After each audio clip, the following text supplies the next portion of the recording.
Today's paper. Today's paper was discussed by you in the afternoon only, and the video has been shared with you. I think there won't be any doubt with that paper. If you still have some doubt after going through the video which has been shared by me, kindly feel free to connect me anytime. Even you can use WhatsApp, you can put your doubts, and definitely I will be getting back to you. You don't have to worry for that. If you will be there in your offline classes, please feel free to come to me and ask doubt. This is a very precious time. We can't afford to make mistakes in the final examination, and I don't want you to make mistake as you are really preparing really very well for the examination. Okay, तो बच्चे, starting up with the new set, I really want to discuss a paper with you all. So again we will be adapting the same strategy. We will be going with the section C, and I really want to discuss the extract which has been there from one of the poem. So if I talk about this extract says, read the extract given below and answer the question that follows. And who art thou? Said I to the short falling shower, which strains to tell, gave me an answer as here translated. I am the poem of the earth, said the voice of the rain. Eternal I rise, impayable out of the land and the bottomless sea. तो बच्चे, सबसे पहले I really want to ask you, ये कौन सी pome से लिया है और इसके पोएट कौन है? Very good, voice of the rain. 100% ये वाला वॉइस ऑफ द रेन से है. Walt Whitman is the poet. Very good, excellent. तो बच्चे, let's move with the very first answer. Let's discuss. I want everyone to be active in this class. I really want to hear answers from each and every of you, one of you who is present in today's class. तो बच्चे, the first question says strains to tell. Explain. So what is strains to tell in this extract? Strains to tell क्या है बच्चे? Extraordinary answer that was given by the rain droplets to the poet. Excellent. So the extraordinary answer which has been given by the droplets, the rain, to the asked question from the poet, it was very strange for poet because the rain was answering in human voice. Got it? बच्चे clear है? Okay. Moving to the next question. What is rain to the earth and how? Who will answer? What is rain? The rain is the poem of the earth. जैसे rain ने उसको poet पे reply किया था कि मैं अर्थ की poem हूँ, और जो अर्थ थी उसको ये बड़ा रोमांटिक लगा था, शावर्स ऑफ रेन वगैरह. ये सर. ओके, ठीक है. तो रेन कहती है कि रिप्लाई करते हैं, I am the poem of the earth. Okay, मगर इसमें how rain is the poem of the earth, rain ऐसा क्या काम करती है?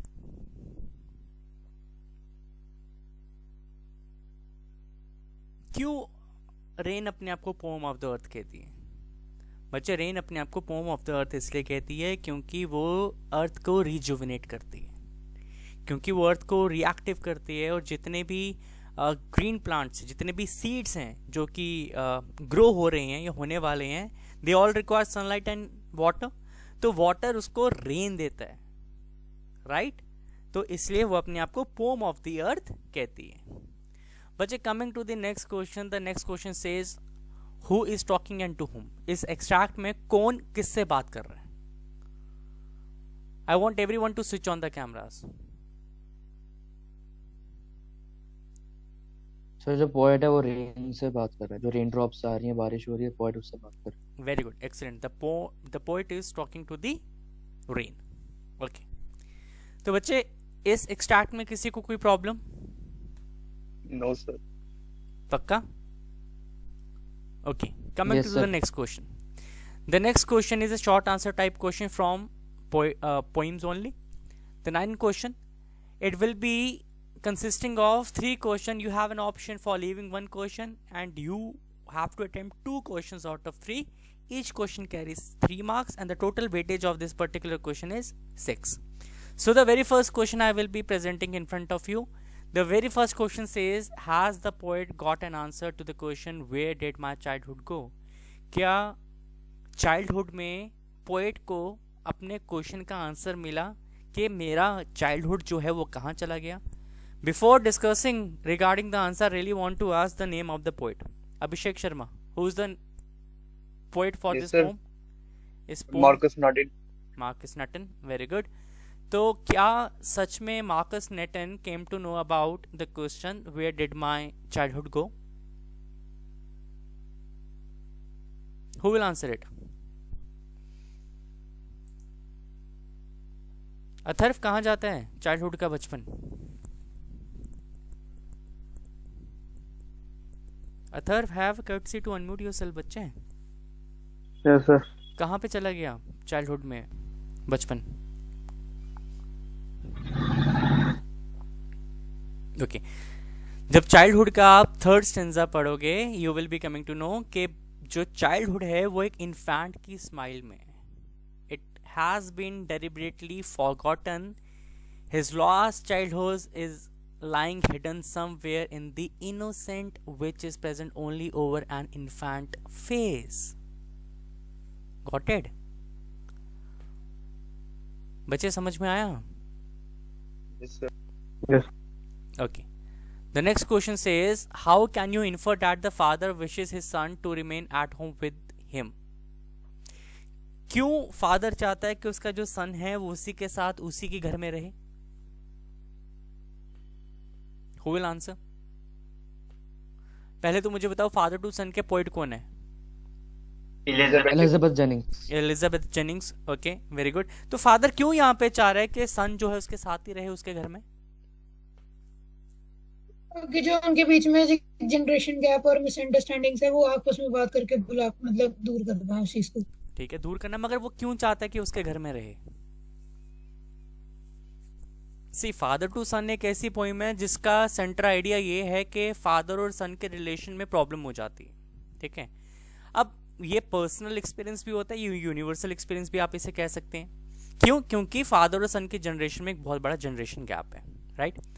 फादर जो है वो चाहता है कि सन वापस उसके साथ रहे, सन उसके साथ टाइम स्पेंड करे, फादर और सन का रिलेशन फिर से वापस बचपन वाला हो जाए जब उसका सन जो था वो चाइल्ड था. राइट. जब वो एक साथ रहते थे. He wants that son should return back to his home, क्योंकि at the end that home belongs to son only. ठीक है. And father is more over willing to forgive him. He is willing to forget all the things which happened between them, and they really want to, father really want to live happily again as they used to live in the time when the son was child. समझ में आ गया बच्चे? Yes sir. वो कहता ना कि this is his house, वो इसी का घर है. राइट. तो फादर चाहता है कि वो अपने घर में ही रहे, उसके साथ रहे, उसके साथ टाइम स्पेंड करे. ओके बच्चे, इसमें किसी को कोई problem? No sir. Okay. But our next question, the sea which appears to have changed less washed their terribly transit feet. How does the poet contrast the girl's terrible transit feet with sea? Okay, a photograph जो pome है उसका poet कौन है? शर्लेट Toulson. Very good अभिषेक, very good. तो इसमें किस तरह से पोइट में कंपैरिजन किया है टेरिबल ट्रांजिट फीट का और सी का? Who will answer?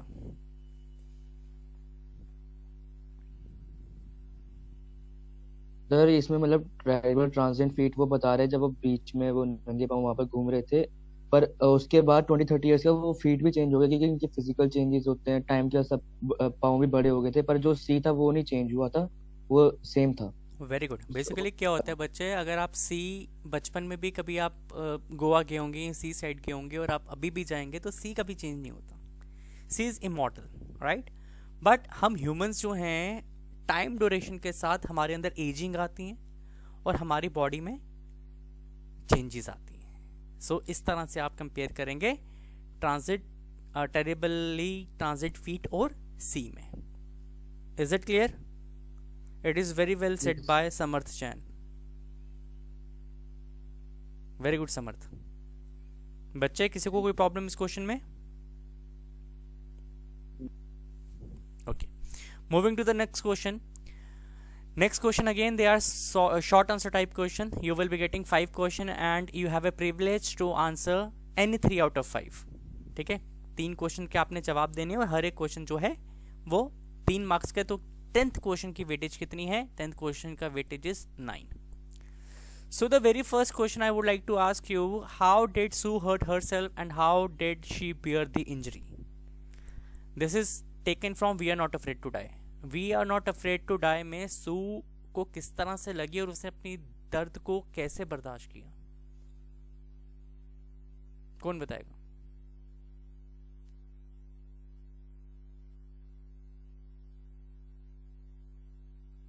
बबलीन? बच्चे आता है we are not afraid to die, या मैं डिस्कस करूं? Please don't waste time so that we can discuss. Okay बच्चे, अगर हम बात करें we are not afraid to die की, तो मैंने आपको कल भी बताया था कि एक, हाँ जी बच्चे, you want to say something? No sir. Okay, we are not afraid to die एक चैप्टर है जिसमें एक नरेटर है, वो बिजनेसमैन है. वो एक बोट तैयार करता है, बोट का नाम वेव वॉकर है. वो करना चाहता है, वोक होता है समुद्री यात्रा. ये वोक जो है वो प्लाईमाउथ इंग्लैंड से शुरू होता है और इंग्लैंड से इनका प्लान है इंग्लैंड से ऑस्ट्रेलिया में ख़त्म करने का. ये केप ऑफ टाउन से जाते हैं और ये फाइनली इंडियन ओशन में एंटर करते हैं. केप ऑफ टाउन में ये 2 क्रूमैन को हार करते हैं. एक का नाम लैरी है और एक का नाम हर्ब है. अब बेसिकली इन्होंने क्रूमैन को इसलिए हार किया होता है क्योंकि the narrator is very much aware कि हमें साउथ इंडियन ओशन में कुछ चैलेंजेस मिल सकते हैं, क्योंकि साउथ इंडियन ओशन जो है वो वर्ल्ड का टफेस्ट सी माना गया है. ये क्रिसमस बहुत अच्छे से मनाते हैं, ये न्यू ईयर बहुत अच्छे से मनाते हैं, मगर प्रॉब्लम कब होती है? प्रॉब्लम होती है 2 जनवरी को. 2 जनवरी को वेव वॉकर के साथ एक बहुत बड़ी वर्टिकल वेव हिट करती है. नरेटर इंजर्ड हो जाता है, राइट. अब नरेटर के दांत टूट जाते हैं, उसको सिर में बम्प उसको लगती है व्हील के साथ, उसके लेफ्ट रिब जो है वो टूट जाते हैं और इतनी देर में वो ऑफ बोर्ड हो जाता है, मतलब कि पानी में गिर जाता है. पानी में गिरता है और वापस किसी तरह से मैनेज करता है शिप में आने के लिए. शिप में आता है, इतनी देर में मैरी आती है. मैरी कहती है कि हमारा जो शिप का डेक है वो टूट गया है और उसके अंदर पानी आ रहा है. तो नरेटर मैरी को कहता है कि you take control of this wheel, मैं पीछे जाके देखता हूँ. वो पीछे आता है, वहाँ पे लैरी और हर्ब जो हैं वो वेव वॉकर से पानी को पंप आउट कर रहे होते हैं इलेक्ट्रिक मोटर के हेल्प से. मगर इलेक्ट्रिक मोटर में एक प्रॉब्लम आ जाती है, उसमें मिट्टी फंस जाती है. अब नरेटर को याद आता है कि उसके पास मैनुअल मोटर भी थी. अब वो मैन्यू मोटर को जैसे ही लेने जाता है, उसको बच्चों का ध्यान आता है और वो बच्चों के कमरे में एंटर करता है. जैसे वो एंटर करता है तो सू को बम्प हुआ होता है हेड पे और उसकी आंखों के नीचे ब्लैकिशनेस हो गई होती है. वो कहता है कि सू को आर यू ओके? सू कहती है I am okay. Sue bear करती है because she don't want to deviate her father from the task which he was doing at that particular moment, and Sue really wants her father to take them all out of this difficult situation. इसलिए वो उसे beer करती है और जहां पे उसको bump लगा होता है वहां पे वो आइस पैक लगाती है. क्या लगाती है? Ice pack. ओके, तो बच्चे कोई प्रॉब्लम इस क्वेश्चन में? No sir. Okay, question clear है बच्चे सबको? Yes. Okay, coming to next question. The next question is list the advances in technology that have improved forensic analysis. Okay, अब this question has been taken from the discovering Tut. Discovering Tut एक mummy के ऊपर है जिसमें Howard quarter investigate करता है और वो मम्मी है किंग टट की. तो इस क्वेश्चन का मतलब है कि उस टेक्नोलॉजीज का इस्तेमाल करो के बारे में बताओ जिनका इस्तेमाल हुआ था टट की बॉडी के ऊपर, उसकी मम्मी के ऊपर, और क्यों हुआ था. ओके बच्चे, एज यू नो कि टट जो था वो अपने किंगडम का लास्ट रूलर था. He was from a very strong empire. Tut की डेथ के बाद जो था वो डायनेस्टी का एरा खत्म हो गया था, राइट. ही वॉज मर्डर्ड और इट वॉज ए मिस्ट्री, ये किसी को नहीं पता. He died at a very early age, वो बहुत छोटा था, एडोलेसेंस था, टीन एज था जब वो मर गया. So the person who was carrying out the investigation along with the scientists, they want to bring exact information in front of the world, कि लोगों को पता लगे कि किंग टट किस तरह से मरा था एग्जैक्टली. इसलिए they have taken help of improved forensic analysis. जैसे कि चैप्टर में लिखा है कि 1968 में उसका एक्सरे हुआ, 2005 में उसका सीटी स्कैन हुआ. तो इन सभी चीज़ों का इस्तेमाल इसलिए किया गया because scientist and the researchers want to reveal the exact information in front of the world, stating के how king Tut died actually. Is it clear बच्चे? किसी को कोई प्रॉब्लम इस क्वेश्चन में? बच्चे any doubt? Okay. Moving to next question. The next question says, what question was raised by Mr. L.K. Jha in the Brand Commission report? This question is taken from Ailing Planet. Basically, L.K. Jha की जो Brand Commission report थी, उसमें ये कहा गया था कि we humans, we are exploiting the resources of the earth. हम अर्थ की natural resources को exploit कर रहे हैं. Moreover, we are not keeping anything for the future generation, और हम कुछ भी अपनी future generation के लिए नहीं छोड़ रहे हैं. We are transforming all the cropland, grassland into barren land and deserts. Got it? इसमें यही लिखना है बच्चे. एक तो हम अपने अर्थ को ओवर एक्सप्लॉइट कर रहे हैं in terms of natural resources. दूसरा कि we are not leaving anything for the usage of the future generation, और हम ओवर एक्सप्लॉइट करते हुए जो क्रॉप लैंड है, ग्रास लैंड है, उनको बैरल लैंड और उनको डेजर्ट्स में कन्वर्ट कर रहे हैं. क्लियर है बच्चे?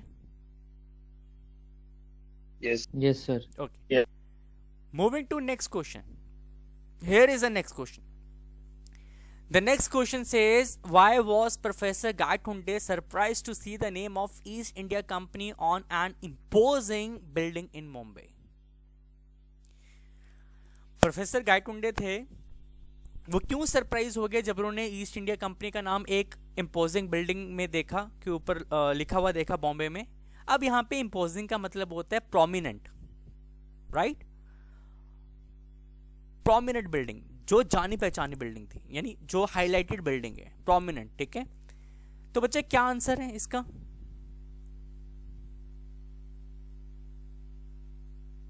Who will answer?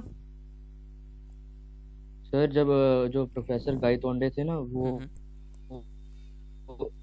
28 में रहते थे प्रेजेंट टाइम में पुणे में. Very good. फिर जब उन्होंने वो पैरेलल वर्ल्ड में गए, तो वहां पे उन्हें जब वो कंपनी देखी, वो शॉक हो गए क्योंकि प्रेजेंट टाइम में वो कंपनी थी नहीं. Very good. और वो जो कंपनी थी वो 18-19 सेंचुरी में थी. Got it. अब Yes, sir. इस चैप्टर में हुआ क्या था? Professor Gaitonde was a historian. वो अपना 1000 लेक्चर डिलीवर करने जा रहे थे पुणे से आज़ाद मैदान बॉम्बे पे. उनका एक्सीडेंट हुआ.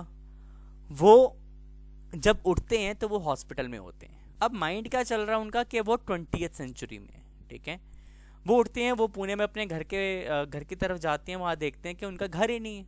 फिर उन्हें याद आता है कि उनका एक बेटा है विनय गायटुंडे, जो बॉम्बे में काम कर रहा है. अब वो बॉम्बे ट्रैवल करते हैं जीजा माता एक्सप्रेस में.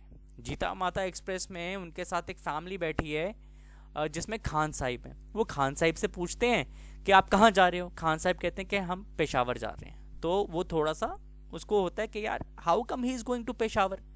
अब ये बात तब की है जब इंडिया की पार्टीशन नहीं हुई थी. Now he is in parallel world, but उसको भी पता नहीं चल रहा है गायटुंडे को कि वो पैरेलल वर्ल्ड में पहुंच गए है. राइट. वो खान साहब से फिर क्वेश्चन पूछता है कि आप कहाँ कैसे जाओगे पेशावर? तो खान साहब कहते हैं कि मैं बॉम्बे से मैं यहाँ से पुणे से बॉम्बे जाऊँगा, बॉम्बे से दिल्ली, दिल्ली से लाहौर, लाहौर से फाइनली मैं पेशावर जाऊँगा. अब आगे एक स्टेशन आता है जिसका नाम सरहद सरहद होता है. और सरहद में कुछ एंग्लो इंडियंस चढ़ते हैं और वो परमिट मांगते हैं. राइट. इतनी देर में जैसे ही वो विक्टोरिया टर्मिनस में पहुंचते हैं, वो देखते हैं कि विक्टोरिया टर्मिनस जो है वो बहुत साफ सुथरा है. वहाँ पे पारसीज हैं और कुछ एंग्लो इंडियंस हैं और हैंडफुल ऑफ ब्रिटिश ऑफिसर्स हैं. अब वो बाहर देखते हैं एक प्रोमिनेंट बिल्डिंग की तरफ, और वो हैरान हो जाते हैं कि वहाँ पे ईस्ट इंडिया कंपनी लिखा है। और उनको याद आता है कि 20th सेंचुरी में जब उन्होंने जन्म लिया है, व्हेन ही गॉट बॉर्न, तब ईस्ट इंडिया कंपनी नहीं थी, मगर ये 18th सेंचुरी या फिर 19th सेंचुरी में थी। गॉट इट बच्चे? बच्चे क्लियर है? अनित्य, अथर्व, अभिषेक, बबलीन, हरसिमरन, बच्चे क्लियर है? I want response from every one of you. बच्चे प्लीज रिस्पॉन्स। सबको क्लियर है? Yes, sir. Okay, Yes, sir. very good. So moving to long answer type question, the very first long answer type question is, who stole the beautiful white horse and why? How did they use the horse and what made them return the horse to its true owner? ये आता है आपको, I know that. Who will answer? Sir ये जो horse था ये मुराद ने लिया था, बट जो मुराद कहता था कि मैंने हॉर्स चुराया नहीं है, क्योंकि वो दोनों बहुत गरीब थे उनका, लेकिन बचपन से ड्रीम था कि उनको हॉर्स राइडिंग करनी है। Very good. तो एक दिन आरम सो रहा था, तो मुराद बाहर से उसको बुलाता है, और आरम देखता है बाहर खिड़की से कि मुराद एक वो हॉर्स पे बैठा होता है। तो फिर वो दोनों फिर मुराद उस हॉर्स की पूरी वो करता है, क्योंकि मुराद एकदम क्रेजी टाइप का फैमिली, अपने अंकल खुसरोवे पे गया हुआ था, अंकल खुसरोवे उन पे गया था। गुड। तो ये पूरा दोनों भाई ऐसे मतलब तो हर रोज ऐसे हॉर्स राइडिंग करते थे। फिर एक दिन उनके घर पे एक फार्मर आता है, उसका नाम था जॉन वायरो। किसके घर तो पे वो आता है? उनके घर पे आता है। और किसके घर पे आता है? आराम और मुराद के घर पे। नहीं, आराम के घर पे आता है। वहां पे अंकल खुसरो बैठे होते हैं। आराम के घर पे। Okay sir. हाँ, फिर आगे? Yes sir. सर फिर वो उनसे बात करता है कि बहुत टाइम से उनका एक वो हॉर्स है, वो गुम हो गया, मिल नहीं रहा है। और आरम ये सारी बात सुन लेता है। आरम को अभी तक ये नहीं पता था कि ये आरम सुन लेता है सारी बात, और आरम को पता नहीं था कि ये हॉर्स जॉन वायरो का है। तो आरम उसके बाद मुराद के पास जाता है, उसको सारी ये बात बताता है कि ये हॉर्स जॉन वायरो का है। और वो मुराद उसी वक्त ये बोलता है कि मैंने हॉर्स चुराया नहीं था, और ना हमने सब कुछ गलत इस्तेमाल किया, हम तो बस हॉर्स राइडिंग का हमारा शौक था, वही करने जाते हैं। उसके बाद जो जॉन वायरो होता है वो उनके पास आ रहा होता है, और जॉन वायरो जब उसको देखता है हॉर्स को, उसको पता चल जाता है कि मेरा हॉर्स है। बट वो आरम और दोनों गर्गलोनियन ट्राइब से बिलोंग करते थे। वो ट्राइब होती है जिसमें मतलब उनकी फैमिली मतलब वो झूठ नहीं बोलते, एकदम मतलब वो ऑनेस्ट पीपल होते हैं। Very good. उनकी वो फेमस ही ऑनेस्टी की वजह से। तो वो जब उसको देखते हैं हॉर्स को, वो उसको चल जाता पता कि उसका हॉर्स है, पर वो पता चल गया उसको कि वो गर्गलोनियन ट्राइब से, तो वो फिर चले जाता है। पर दोनों आरम और मुराद अपनी ट्राइब की रिस्पेक्ट करते थे, तो उन्होंने वो हॉर्स जॉन वायरो को दे दिया, उसके बाहर पहुंचा दिया। बेटा यहाँ पे मैं थोड़ा सा आपको बताना चाहूँगा, बेसिकली क्या होता है कि ना ये विनयार्ड है। विनयार्ड क्या होता है? जहाँ पे ग्रेप्स की कल्टीवेशन करते हैं, वो एक विनयार्ड में इस हॉर्स को रखते हैं, और ये सुबह सन राइज से पहले हॉर्स के राइड करने के लिए जाते हैं, और जब लोग उठते हैं, when people are about to wake up, उससे पहले ये वापस विनयार्ड में हॉर्स को छोड़ देते हैं। तो एक दिन ये लेट हो जाते हैं और ये वापस विनयार्ड में आ रहे होते हैं, तो सामने से जॉन बैरो दिखता है इनको, जो ट्रू ओनर है। ठीक है, तो जॉन बैरो कहता है कि my horse is same as this horse, तो can I have a look over this horse? तो वहाँ पे मुराद कहता है हाँ बिल्कुल, you can take a look over the horse. वो सबसे पहले क्या करता है, हॉर्स के दांत गिनता है। हॉर्स के दांत जब गिनता है तो ये कहता है कि यार this is similar as my horse, but may be this horse is twin of my horse. हो सकता है कि ये जुड़वा है, क्योंकि उसको किसके ऊपर भरोसा है? उसके ऊपर गैंगोलियन ट्राइब के ऊपर भरोसा है, right? Because this clan, this tribe and people of this tribe are poor, but they are known for their honesty from ages. अब अपनी क्लैन की ऑनेस्टी को बचाने के लिए उसे रियलाइज आता है कि नहीं, we shouldn't have done this, we have done wrong. अगले दिन ये जॉन बैरो के घर पे सुबह जाते हैं, हॉर्स को छोड़ के वापिस आ जाते हैं। ठीक है बच्चे,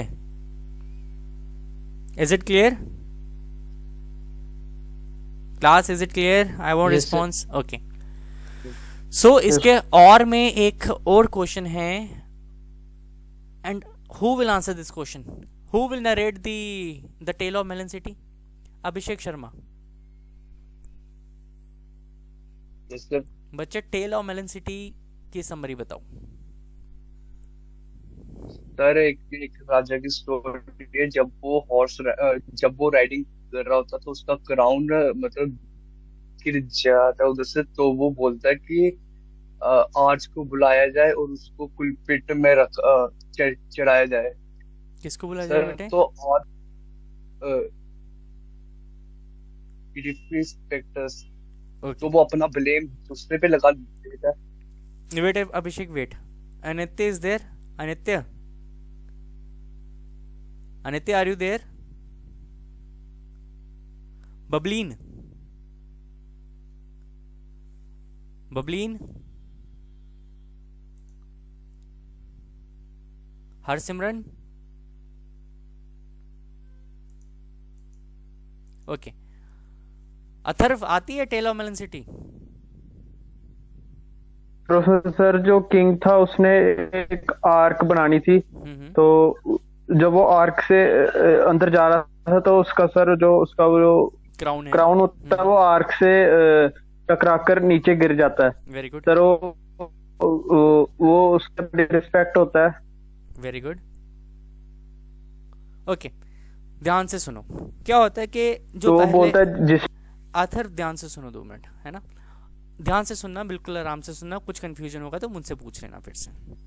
अब क्या है कि इस पोइम में किंग, ये तब की पोइम है, विक्रम सेठ ने लिखी है। ये तब उस जमाने की पोइम है जब किंग के वर्ड्स जो थे वो उसको कंपेयर किया जाता था वर्ड्स ऑफ गॉड के साथ। ठीक है, एक किंग है, किंग के मन में आता है आर्क बनाने का, तो वो अपने सोल्जर्स को ऑर्डर करता है कि आर्क बनाई जाए। तो वहाँ पे जो है वो बिल्डर आ जाता है, ठीक है, लेबर आ जाती है और आर्क जो है वो बन के तैयार हो जाती है। अब फाइनली वहाँ पे लोगों को बुलाया जाता है and this king is going to address the people of his kingdom. वो अपने किंगडम के जो लोग हैं उनको एड्रेस करने के लिए जाता है।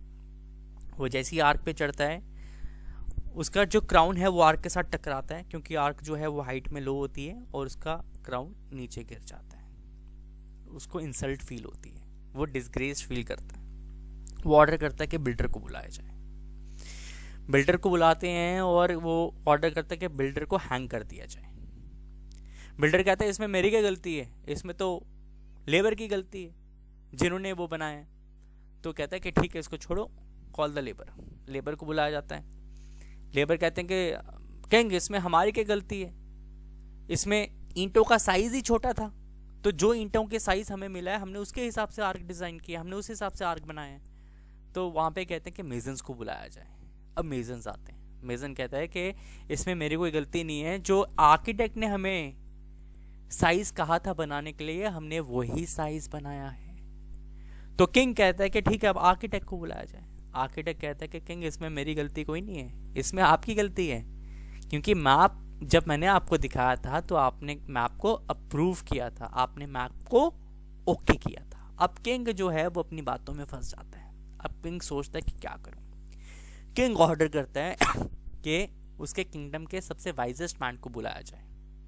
सोल्जर्स जाते हैं किंगडम के वाइजेस्ट मैन को उठा के ले आते हैं। वो जो वाइजेस्ट मैन होता है वो बहुत ही ओल्ड होता है and he was not in a position to walk, वो चल भी नहीं पाता है।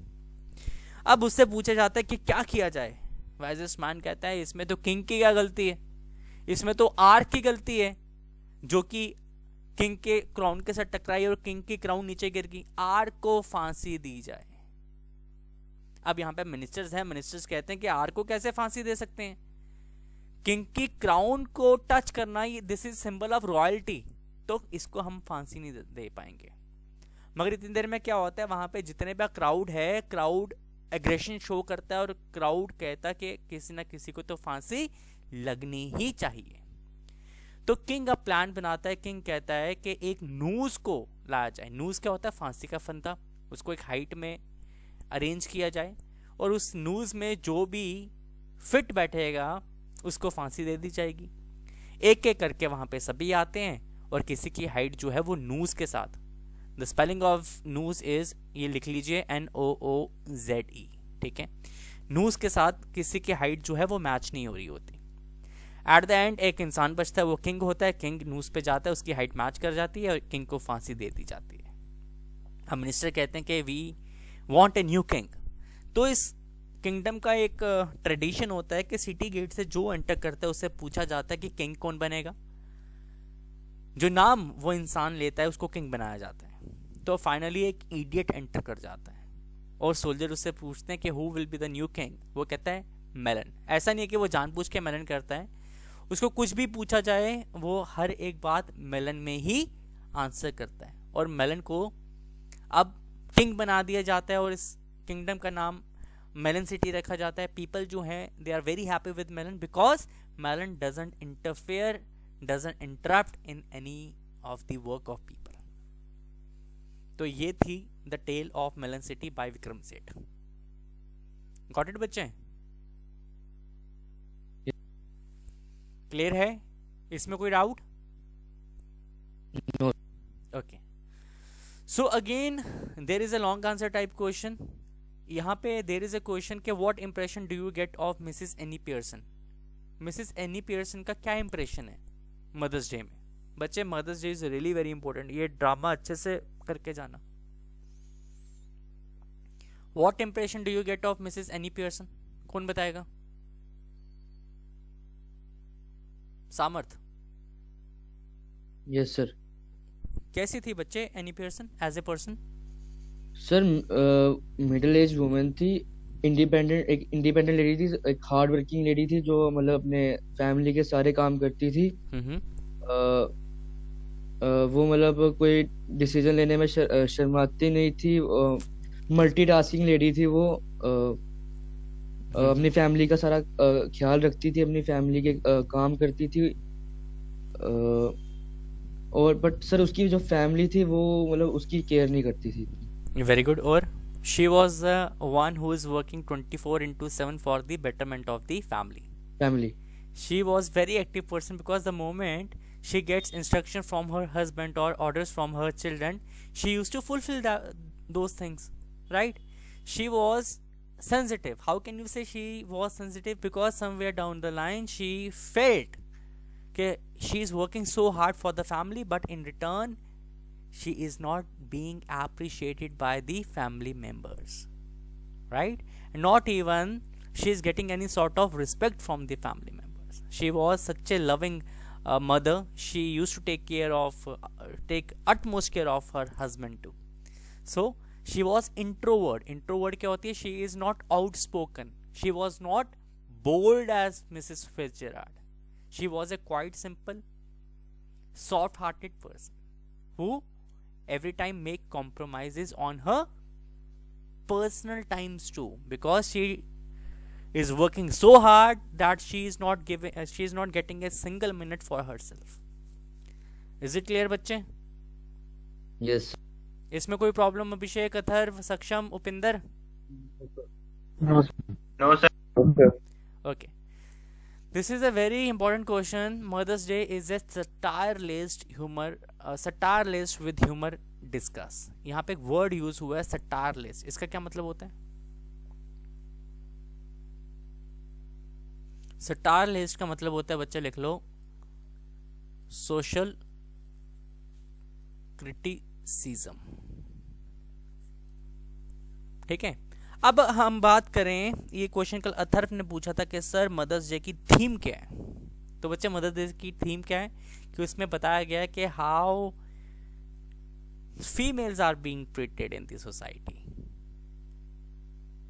राइट? तो हमने इस क्वेश्चन में यही लिखना है कि इसकी थीम को बहुत ही हंसी मजाक के तरीके से बताया गया है। It is being told in this play that womens must be respected, but it is unfortunate that the status of women in society is not as it should be.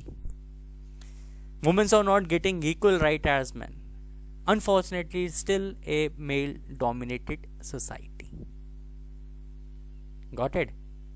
So the women are being treated as in domestic slaves.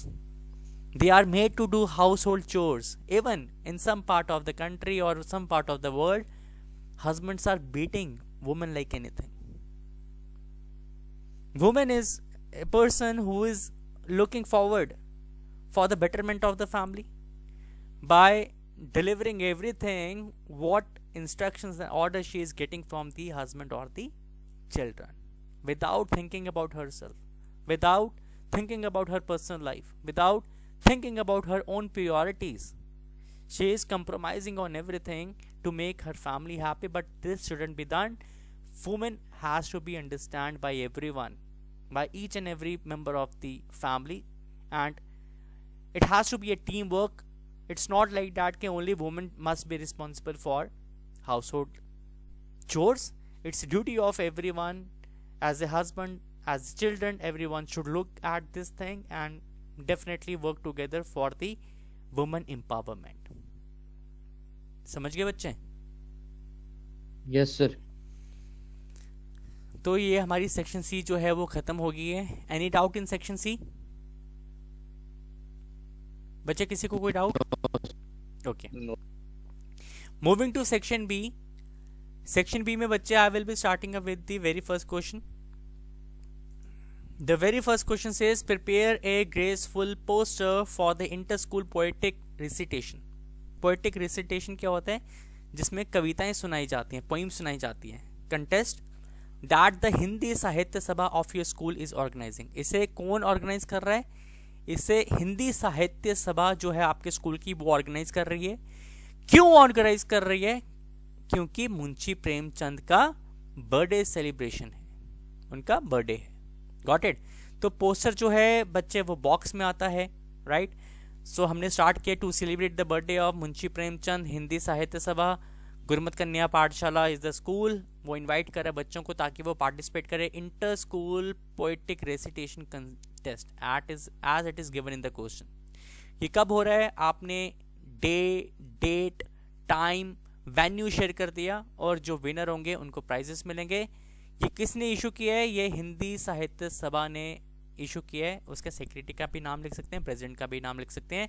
और जब आप poster बनाएंगे तो बच्चे you will make a art work, that is drawing. अब drawing मेरे को काफी क्वेश्चन आ रहे हैं कि सर हम पेंसिल यूज करेंगे। बच्चे you not allowed to use pencil in your examination, you will get problem if you use this thing.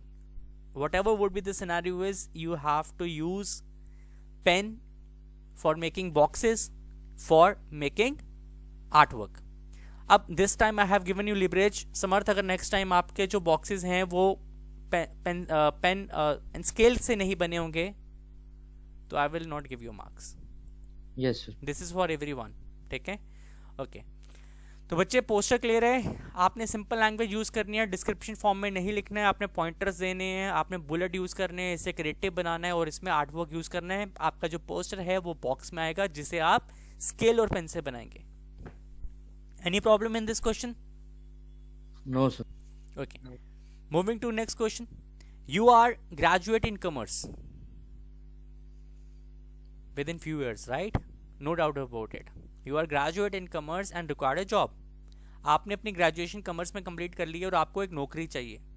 Draft an advertisement for a newspaper giving particulars of qualification and experience. आपको newspaper में add देनी है जिसमें आप अपने qualification और experience भी बताएंगे। तो बच्चे जब हम नौकरी मांगते हैं तो उसका हेडिंग आता है सिचुएशन वांटेड। जब एक कंपनी नौकरी क्रिएट करती है ना, वैकेंसीज निकालती है, तो उसका हेडिंग क्या आता है? Situation vacant. तो advertisement is every time in the box only. आप लिख सकते हैं a first class graduate in commerce seeks a suitable job in an reputed firm और a bank to work as an accountant clerk. No previous experience, that means you are fresher. Good knowledge of English and Hindi typing. Minimum payable, you know, the salary you are looking forward is 15,000 per month. Contact address, बच्चे advertise में चाहे जो भी हो जाए email और number जरूर देना। चाहे एड्रेस मत देना मगर ईमेल और number without any fail you have to give it. Is it clear? Yes sir. Any doubt? No sir.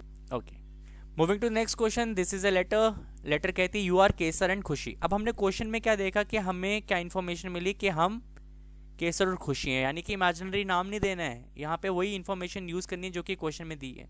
हम कहाँ रह रहे हैं? C233 sector 5 Rajbagh Srinagar. Okay, हमने एक मशीन खरीदी, कहाँ से खरीदी? Star moon electrical private limited से, ठीक है, जो कि लाल चौक में, उसका एड्रेस भी दिया हुआ है, ठीक है। और मशीन में कुछ ही दिनों में प्रॉब्लम आनी शुरू होगी। अब हमें एक कंप्लेन लेटर लिखना है, किसको लिखना है? ये दिया हुआ है सेल्स मैनेजर को। या तो हमारी मशीन को रिपेयर करो या तो रिप्लेस करो, ठीक है। तो सबसे पहले आपने लेटर कहाँ से शुरू करनी है? सेंडर एड्रेस है। सेंडर एड्रेस कहाँ दिया हुआ है? क्वेश्चन में दिया हुआ है, तो सेंडर एड्रेस हमने लिख लिया, ठीक है। पिन कोड डाला, लाइन छोड़ी, डेट लिखी, लाइन छोड़ी।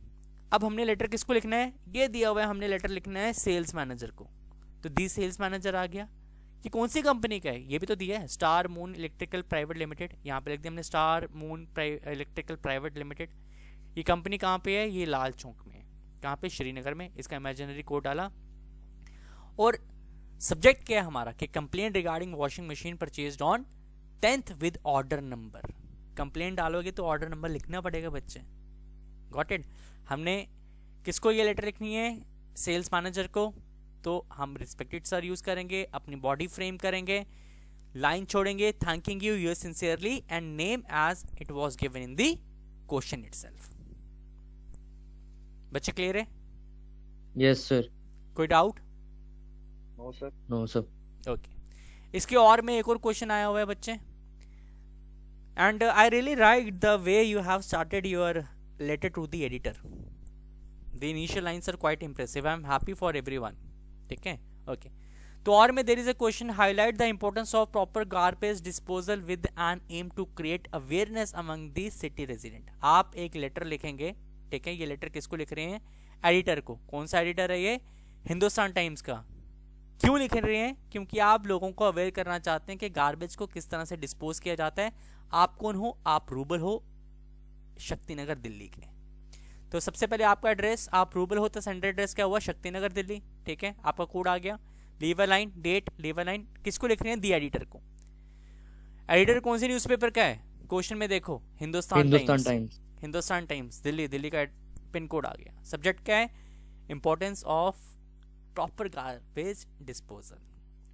सर मैम से शुरू कर सकते हैं। Through the column of your esteemed newspaper, I would like to draw the attention of resident of Shaktinagar so that they can make the disposable for the garbage in a proper and systematic way। आप उस तरह से भी start कर सकते हैं। आपने अपनी बॉडी फ्रेम की, बॉडी आपकी 120 to 150 वर्ड्स की होनी चाहिए। Leave a line, thanking you your faithfully. आपका नाम क्वेश्चन में दिया हुआ है, ठीक है। Use your name Rubal resident. अगर रेजिडेंट नहीं भी लिखेंगे तब भी चलेगा, नॉट एन इशू। बच्चे लेटर टू द एडिटर समझ में आ गया? Yes sir. इसमें कोई problem? No sir. Okay, now moving to email. Email में बच्चे एक छोटी सी problem I am facing while going through your sheets. आप ये वाली लाइंस नहीं बना रहे हो बच्चे। This is a part of format only. आपको इसी तरह से बनाना है जिस तरह से मैंने आपको शो की है। आप एक बॉक्स बना रहे हो, उसमें from, date, to, CC subject लिख रहे हो। That makes no sense. You will also lose marks for your format. Format proper ये है कि इसमें लाइंस बनानी जरूरी है, ठीक है। Whenever you will be writing email, आपके सिलेबस में पर्सनल ईमेल ही है, आप डियर यूज करेंगे और एंड में विद रिगार्ड से खत्म करेंगे। आप अपने सीक्वेंस को चेंज नहीं करेंगे। सीक्वेंस जैसे कि मैंने आपको बताया है, FDTCS और डेट के सामने टाइम आएगा और बिल्कुल इसी तरह का सीक्वेंस होगा जो आप यूज कर रहे होंगे। From date to CC subject, from date to CC subject और डेट के बिल्कुल सामने टाइम। बच्चे date, few of you from your class, I don't know why they are writing 3 March 2024. This is a wrong format, ठीक है। इसी format में आपने लिखना है जो आप फॉर्मेट, हर एक फॉर्मेट यानी हर एक सेक्शन बी में राइटिंग के लिए यूज कर रहे हो जिसमें डेट एप्लीकेबल है। Keep this thing in your mind. बच्चे, any problem in your email writing? बच्चे, okay. Moving to the next point. The next point says, and Samarth, I really like the way you have written the speech. जो opening paragraph है बिल्कुल वैसे ही लिखा था आपने जैसे कि मैंने आपको बताया था। Good. Okay. The world that we are living in is under a great threat of extinction. Large scale pollution, deforestation and industrialization are suffocating the environment. You as a concerned citizen want to share the cause and effects of global warming. आपको क्या करना है? आपको global warming के causes और effect share करने हैं, ठीक है? अब इंफॉर्मेशन देखो. You would also like to give suggestion, आपको इसकी सजेशंस भी देनी है, ठीक है? हाउ टू कंट्रीब्यूट, जो हेल्प करेगी इस वर्ल्ड को एक बेटर प्लेस बनाने के लिए. एज एजाज इरम बशीर, आपका नाम भी दिया, यू आर इरम और एजाज बशीर. आप क्या हैं? आप हेड बॉय हैं या हेड गर्ल है स्कूल के. तो आपको एक स्पीच तैयार करनी है स्कूल की मॉर्निंग असेंबली के लिए, जिसका टॉपिक जो है, जिसका हेडिंग जो है वो होना चाहिए the hazards of global warming. तो बच्चे everything is given in the question. You have to keep your brain active, you need to understand the question and simple, you need to copy paste the information from the question only. तो हमारी heading as it is आ गई यहाँ पे, ठीक है, centre में. इसको कहाँ पे बोला जाएगा? मॉर्निंग असेंबली में. अब मॉर्निंग असेंबली में कौन कौन होते हैं? मॉर्निंग असेंबली में प्रिंसिपल सर भी होते हैं. तो मैंने आपको एक कॉमन लाइन बताई है, इस कॉमन लाइन को ही लिखेंगे. Good morning respected principal sir, worthy teachers and dear friends. Okay, आप एक और चीज़ ऐड कर रहे हैं. आप लिख रहे हैं good morning respected principal sir.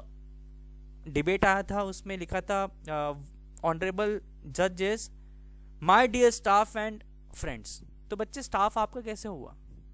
You are speaking as a student, तो माय डियर स्टाफ नहीं लिखना है आपने फ्रेंड्स लिखना है. समझ गए बच्चे सभी? Yes, sir. Okay. Yes, sir. Good morning, respected principal sir, worthy teachers and my dear friends. Today I, Ejaz, head boy of the school, is going to present my views on the given topic, that is the hazard of global warming. अब आप इसमें क्या क्या discuss करेंगे नीचे? एक तो आप इसके इम्पैक्ट डिस्कस करेंगे, ठीक है, और उसके बाद आप सजेशंस भी देंगे जिससे आप इसको ओवरकम करते हुए वर्ल्ड को एक बेटर प्लेस बना सकते हैं रहने के लिए. Is it clear?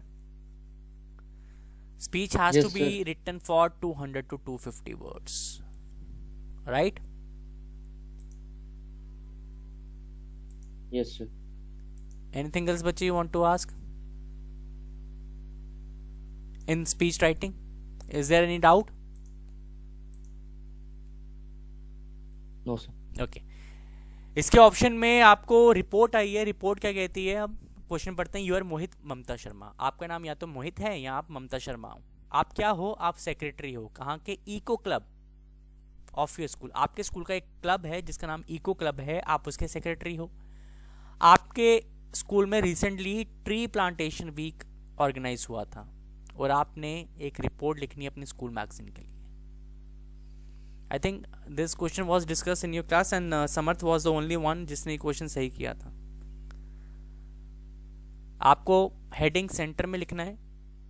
You have to leave a line by line from the question only. Mohit आ गया यहाँ पे, इसकी डेजिग्नेशन क्या है? Secretary.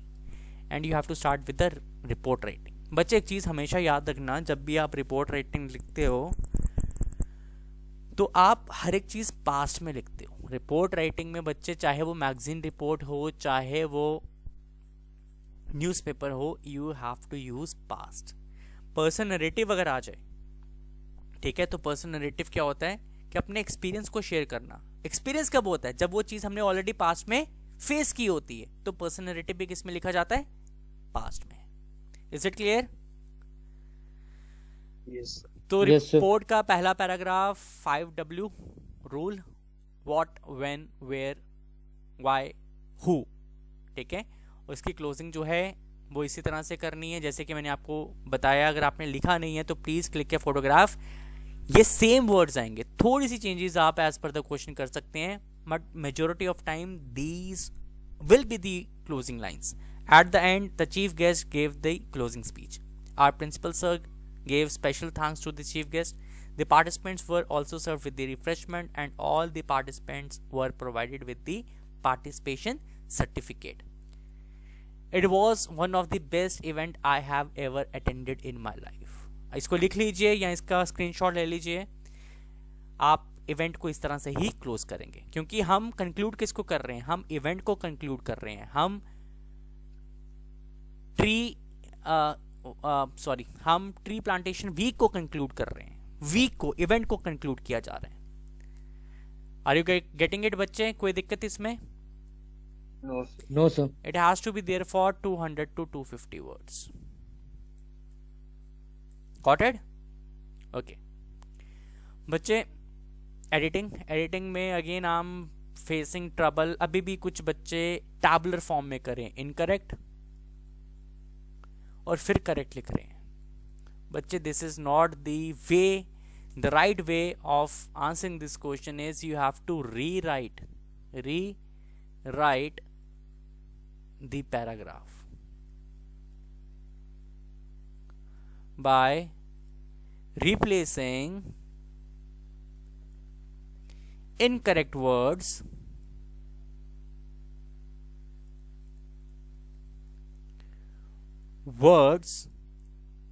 with correct words, and you need to underline correct words. You need to underline correct words. इस तरह से बच्चे आपने इनकरेक्ट को करेक्ट वर्ड के साथ रिप्लेस किया और इसको अंडरलाइन करना है। दिस इज द राइट वे। अगर आप इस तरह से नहीं करेंगे, दो आपके आंसर सही हैं but you won't get marks. और अगर टाइम है तो नीचे इस तरह से करेक्ट इनकरेक्ट बना सकते हो, but the required part is you have to rewrite the paragraph, you have to replace incorrect word with the correct words, and you need to underline as I am showing you in these sample answers. बच्चे clear है? Atharva clear है बच्चे? Editing yes. Atharva अब कल गलती होगी? No. Okay, moving to section A. अगर section A की बात करें तो बच्चे first question there it would be of your note making. Section A जो है वो 20 नंबर की है, पहला क्वेश्चन 10 नंबर का, जिसमें आपको नोट मेकिंग बनानी है, जिसमें आपको एब्रीवेशन बॉक्स बनाना है और आपको समरी लिखनी है। और सेकंड क्वेश्चन जो है वो अनसीन पैसेज, उसमें भी आपको क्वेश्चन पूछे जाएंगे जिसके आंसर्स आप देंगे, वो भी 10 मार्क्स का होगा। तो बच्चे आपने नोट मेकिंग का भी टाइटल देना है और समरी का भी टाइटल देना है। नोट मेकिंग का टाइटल और समरी का टाइटल जो है वो सेम नहीं होना चाहिए। आप नोट्स में सब हेडिंग 1 से शुरू करें, फिर सब पॉइंट दें, मगर again there is a problem I am facing in your this question that you are not underlining the abbreviation. It is mandatory to underline the abbreviation. बच्चे जो एब्रीवेशन आप लिखेंगे उसे आप अंडरलाइन करते चलेंगे, और एब्रीवेशन आप वही नोट मेकिंग में यूज करेंगे जिसे आप एब्रीवेशन बॉक्स में शो करेंगे। फॉर एग्जाम्पल, अगर मुझे हैबिट है एंड लिखने की और मैंने ये एब्रीवेशन बॉक्स में शो नहीं किया है, they will mark this and wrong. वही एब्रीवेशन को एक्सेप्टेंस मिलेगी जिसे आप एब्रीवेशन बॉक्स में शो करोगे। समरी की बात करें, you have to write summary in a single page, in a single page, in single paragraph, in present tense, and it shouldn't be more than 80 words। बच्चे clear है? Title has to be given to the summary। Title देना ही देना है, और summary में abbreviation use नहीं होंगी। एब्रीवेशन कहां यूज होगी? एब्रीवेशन नोट मेकिंग में होगी। समरी के नीचे एब्रीवेशन बॉक्स नहीं आएगा, समरी अलग पार्ट है। एब्रीवेशन बॉक्स जो है वो नोट मेकिंग का पार्ट है, वो नोट मेकिंग के साथ आएगा। बच्चे do take care of your formats. आपके फॉर्मेट गलत हैं, क्वेश्चन सही है, you will lose marks, easy marks, isn't it? Okay बच्चे, इसमें कोई प्रॉब्लम नोट मेकिंग में, समरी में? No sir. Okay, moving to your second question बच्चे, it is mandatory and it is guideline which is given by JK board. When you will be answering, आपको इस तरह से क्वेश्चन लिखने हैं और इस तरह से आंसर करना है। Answer D, all of the above. आपको क्वेश्चन लिखना है, then you are not even allowed to write only C, you have to write C and write the statement against your C option, जो इसका full statement है। अगर आप question लिखोगे, this is only for section A, question लिखना जो है वो सिर्फ सेक्शन ए के लिए मैंडेटरी है, जिसमें हम अनसीन पैसेज में क्वेश्चंस के आंसर्स देते हैं। Got it? Yes sir. Any doubt बच्चे, any problem you can ask me. Sir हम बोर्ड में मतलब ऐसे स्टार्ट कर सकते हैं ना, बोर्ड में भी सेक्शन सी फिर सेक्शन बी फिर सेक्शन। हाँ बच्चे, आप 100% बोर्ड में सेक्शन सी से स्टार्ट कर सकते हैं, बट एक चीज का ध्यान रखिए, जब आप सेक्शन सी स्टार्ट कर रहे हैं तो सेक्शन सी को खत्म करने के बाद ही आप सेक्शन बी में स्विच करें, सेक्शन बी को खत्म करने के बाद ही आप सेक्शन ए में स्विच करें। ऐसा करेंगे अगर सपोज आपने सेक्शन सी का लास्ट क्वेश्चन किया, उसके बाद आपने ईमेल कर दिया, उसके बाद आपने नोट मेकिंग किया, उसके बाद आपने एक्सट्रैक्ट बेस किया, that is a wrong procedure. If you have started up with this particular section, start with that particular section, complete that section and then switch to the new section. अगर सी कर रहे हो, सी को start करो, उसे खत्म करो, फिर बी में मूव करो। बी कर रहे हो, बी को खत्म करो, फिर ए में मूव करो। Is it clear? Class clear है ये? Okay, so class, I think we have discussed all the important points. If there would be anything, kindly let me know, and I would like to wish you best for your classes, for your papers, for your exam. Do study hard. If you will be having any trouble, please feel free to contact me anytime. You can even put your doubts in the WhatsApp group, and I will be replying you back simultaneously. Thank you and have a nice day.